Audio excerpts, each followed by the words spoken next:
Okay, I'm Sean and this is Jess and we're with the E-Cise method, and today we're going to show you 3 exercises that just about anybody can do to get some pain relief.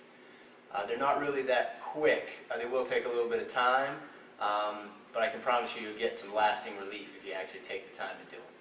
The first one is called static back.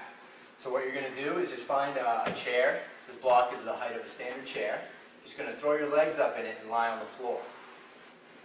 Trying to create a 90-degree angle at the knee and at the hip, lying on your back just with your palms up to the ceiling, looking straight up. And what you want to do is when you first get down in this position, you want to kind of evaluate your back on the floor. How flat is it? Are there pressure points? Does it feel even?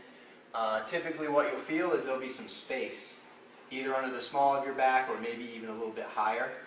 For Jess, it looks like it's right about here. And all you're going to do is lie there and do some nice easy breathing through your belly and let that settle down. I don't want you to force it down, I just want you to kind of let it relax down to the floor. You could spend anywhere from 10 to 15 minutes here and just kind of waiting and relaxing and letting all those muscles of your back start to release. Once you get that done, or you've been here 5 or 10 minutes, you're going to move to the second exercise, which is called supine groin progressive. With that, we're going to have one leg we're going to leave up on the bench. The other foot we're going to support in the tower here.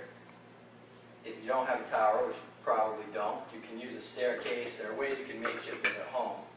But the thing you want to keep in mind is you want to make sure that your foot is propped straight up to the ceiling. And the tower is nice because it creates a little bit of that dorsiflexion, which kind of puts a stretch on and helps to realign the femur, the leg bone, and the hip. So all you're going to do here again is just lie here and relax. When you put your leg out like this, you'll feel probably like your back has kind of come up off the floor again, so you're just waiting for it to settle down.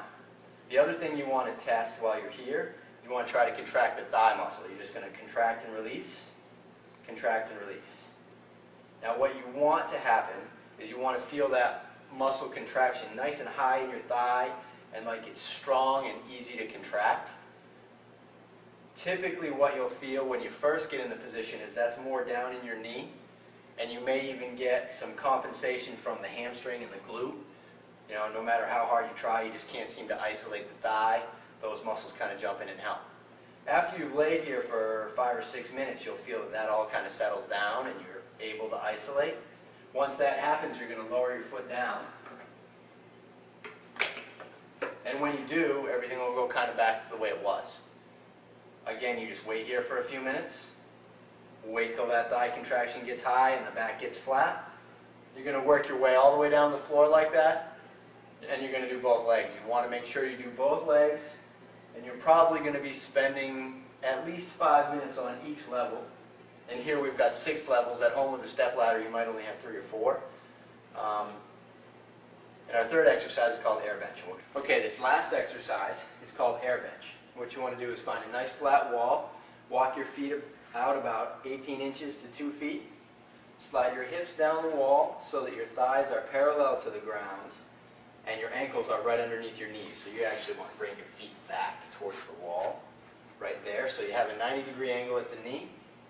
Your low back is flat into the wall and that weight is shifted into your heels.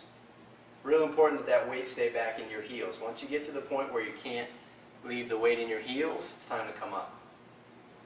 You want to work up to maybe 2 minutes of this, but even in the beginning, 20 or 30 seconds will really be a big help.